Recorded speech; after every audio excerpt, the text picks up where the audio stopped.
Hello world of YouTube and welcome to a new discography review where I break down, rank, and discuss a band or artist's studio catalog, give you guys some jumping on points if you've never heard of the band, and just really discuss a band's discography.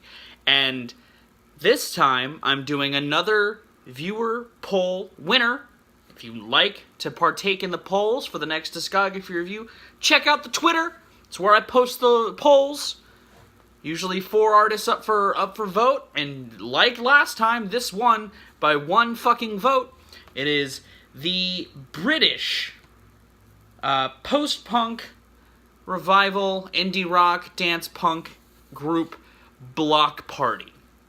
Now, Bloc Party have been around for a long time, and I've always admired a good amount of their style and their music and their overall mood and tone of their records. They have 5 of them up for discussion today, and they have 2 EPs that are really super noteworthy in their career, and we're gonna knock those out of the way before I talk about anything else. 4 More was really just a single for Octopus with 2 B-sides in the middle, and the B-sides are pretty solid. I could see them working into some of the spots on 4 pretty seamlessly, if you ask me. The next wave sections is actually the most interesting of the 2 because none of these tracks made it onto 4, but like 4, they feature a variety of textures and ideas and kind of small little genre pockets within themselves that don't flow together, but they're all really decent cuts. I'd actually throw a couple of these on 4 if given the opportunity, which it might present itself in the future. But like, I really love the guitar line, the kind of bent guitar line on Ratchet. I love the atmosphere of Children of the Future and the backbeat of French Exit. There's a good amount of music here that I really enjoy, and I feel like it's an interesting slice of music, given there's a lot here that could have been on a record to make it better, if you ask me. With those out of the way, before I get into the records, I will not be discussing Silent Alarm or Intimacy Remixed. I just don't think they really fit into the discussion here. I think they're pretty solid remix albums, and they kind of embody the mindset of at least Intimacy, but still not proper studio records, so I'm not going to talk about them. When I get high, I dance all night, and I'll sing you. Now, unlike all the other discographies, I have no problems putting hymns here. I'm not in the minority here when I say that this is their weakest effort, and I mean, it's pretty rough around the edges. This is the first record without their members Gordon Mokes or Matt Tong on percussion, and it kind of shows. The percussion here is a lot more subdued, and that's not necessarily a terrible thing. Some bands can pull that off well, but they didn't, in my opinion. I think some of the grooves here are great, like Only He Can Heal Me. The Love Within has a really nice warbling synth line that, while it does get a little annoying by the end of it, it at least sets a good foundation for the song to start. And it even does its more toned down moments that the band is known for well too, like on Different Drugs. It builds itself up to a really nice climax. But outside of that and a couple other cuts, this feels like a fucking mixed bag. It honestly feels like, and I know I'm not the only one to make this comparison, a Kayleigh solo album fleshed out a little bit more with a little bit more input from the rest of the band. And while that's worked for some bands like Mastodon on their latest EP, I don't think it comes together as solidly for Bloc Party. Also, I'm going to be honest, I'm not that spiritual of a person, so the overtly spiritual lyrics don't do anything for me. There's not a lot that I can sink my teeth into and pull from. I respect the guy for being super out there with his faith and with his, spirituality, and I think that that's cool. I just also don't think it fits the philosophy or tone of Bloc Party itself. Bloc Party is a little bit more of an intimate band, and you can feel that in the style of an approach to its composition, but I feel like that does not fit the lyrics. Like, the lyrics feel a little more, they stand out more because they don't match the tone, if you ask me, outside of the backing moments on tracks that I like Only He Can Heal Me. Honestly, I just feel like this album could have done with more input from the band, a little more fleshing out of moments. One track in particular that I feel like could have used with a bigger explosion in its end is Fortress. I think it works with the atmosphere that it starts with, but it should have grown to something more by the end of its runtime, and it doesn't. That's a little unfortunate. I don't really feel like people should start here or really get to this point. I don't feel like you're missing anything if you skip this record, unless you really are intrigued by hearing more about Keeley's, or Keeley's, I don't know how to pronounce his name, and I apologize, but his spirituality, and how he tried to tie it into Bloc Party at least one point in their career. It's kind of the redheaded stepchild of their discography thus far, and it's, like I said, definitely their weakest outing ever.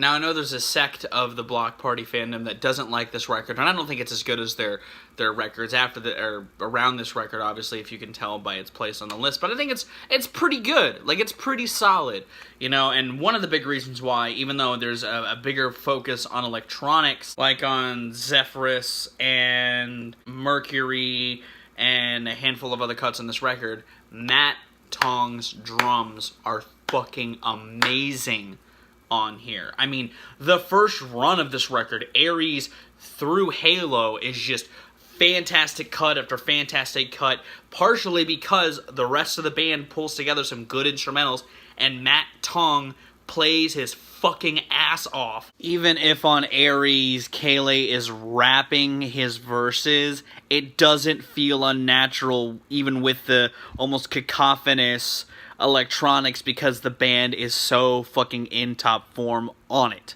And 1 Month Off also has some impressive drum work on it on its own. I don't think the lyrics come together as well as they do on other Bloc Party records. There's some injections of the whole spirituality thing that is seen on hymns, like on Better Than Heaven. It's just a little less brash about it. You know, a lot of the record deals with the kind of love and relationship shit that's explored on Bloc Party's records. It just doesn't feel as well fleshed out. It's still good, and I like the writing on some tracks like Aries and Trojan Horse and Ion Square. And even Mercury. I think Mercury is a track that's a little ahead of its time as far as the subject matter of the song, because Crystal Culture wasn't as big as it is now, and yet it's a big focal point of the song. I mean, the whole chorus is Mercury's in retrograde. Like, there's a lot of really forward-thinking shit on parts of this record that I think is pretty impressive on its own merit. But this record's not that bad. It's solid. I feel like if you can get past some of the electronic shit after listening to the early Bloc Party records, you wouldn't mind this. I feel like this is a good companion piece to, say, 4. You know, because they teased electronics on A Weekend in the City, but A Weekend in the City is just really just a more polished Silent Alarm.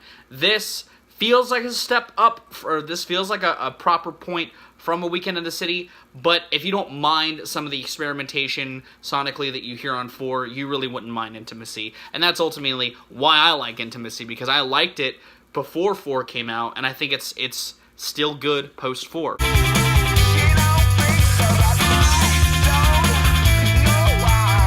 Yeah, I do like this because it's basically a more rock-centric record than Intimacy was. You know, I think that it's cool that they're dipping into these other facets of rock music and making a really compelling listen. I feel like if you added stuff from the Next Wave sessions, you could make it a more compelling listen without detracting from the idea of all of these different sections of ideas within rock separate of each other. But I feel like you could make it a better listen with better songs. This could be something I do in the future. It's still tight. It's still raucous. I mean, So He Begins to Lie, fucking 3x3 and Kettling are some of the most rambunctious Bloc Party gets in their catalog, and it's so cool to hear. Octopus is a fucking banger. Team A is really fucking good. There's a lot of good shit here, and I feel like some people sleep on this record a little bit. I feel like you could make it better, which is something I'm planning on doing after researching for this review and revisiting some of these projects, but I think that this is still a really fucking good record that people are a little too harsh on. Give 4 another spin. I mean, it's got some good production, some really fucking great drum lines and bass work. It's a tight rock album. It just has a lot of different ideas in the pot. They even incorporate kind of electronic methods of song composition with looping their guitars in a certain way on like Octopus and Team A that I think are really interesting and kind of remind me of King of Limbs in a sort of way. And I feel like that's fine. I don't think they all meld together, but I don't think that's the fucking point of the record. I think Bloc Party just wanted to make a rock album that still gets a little different for them, and that's cool. I feel like if you like their first two records and you don't mind a little bit of a cleaner production, you'll like 4. As it stands, that's why I like 4.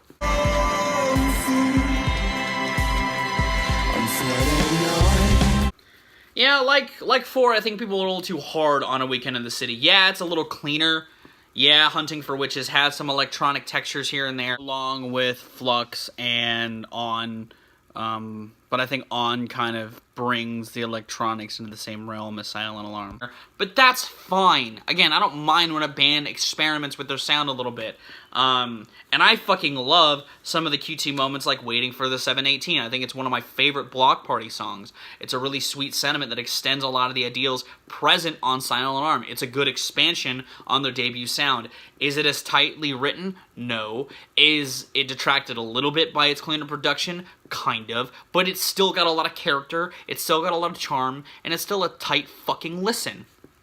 I don't mean to sound so defensive of Bloc Party, but there's a huge sect of Bloc Party fans that only like the debut. And obviously, as you can tell by the ranking of these records, I also really like Silent Alarm, but I'm also a huge defender of 4 and A Weekend in the City. I think that it does interesting things to expand upon the Bloc Party sound in a way that, while people might not have expected, I think they did not fall or falter in any capacity by experimenting. I think that it's still a great record. I mean, I have this rated as an 8 out of 10 right now, and I'm happy with that rating. It's really fucking good. I mean, shit like On, Kreuzberg, and SRXT, I don't know if that's supposed to be pronounced Sirxt or SRXT, fit perfectly in Silent Alarm. The production doesn't even sound that much better than it does on Silent Alarm, and yet it's, again, no one sings the praise of it, which is upsetting.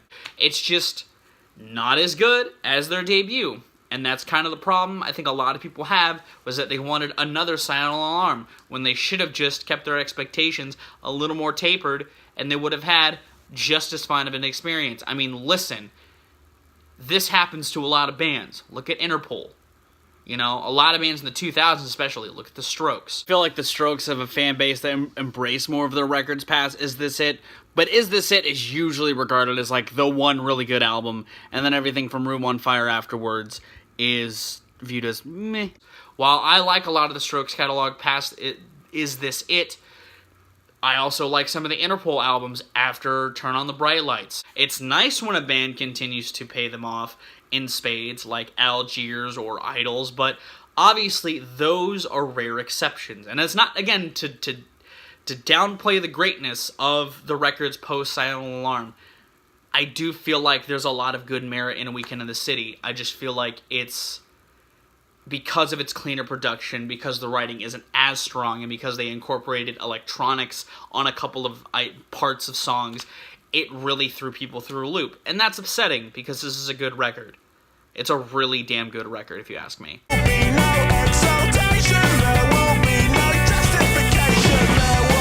Now that I've gotten all that out of the way, yes, I also really fucking love Silent Alarm. I mean, Like Eating Glass is a colossal fucking opener. It has a great hook like Helicopter and Luno and This Modern Love. It's got a great pacing. Its production is the right amount of raw with clean. It's a magical fucking record. I mean, it feels really intimate and personal while feeling very dancey and accessible. It's fucking perfect. It's one of the best records to come out in the 2000s. A lot of people know that. You all probably know that as well. And I feel like if you wanted to get into Bloc Party, start with Silent Alarm, then listen to A Weekend in the City with your expectations tapered a little bit. It's a very fun record. The guitars are so crunchy. Matt Tong fucking kills this record.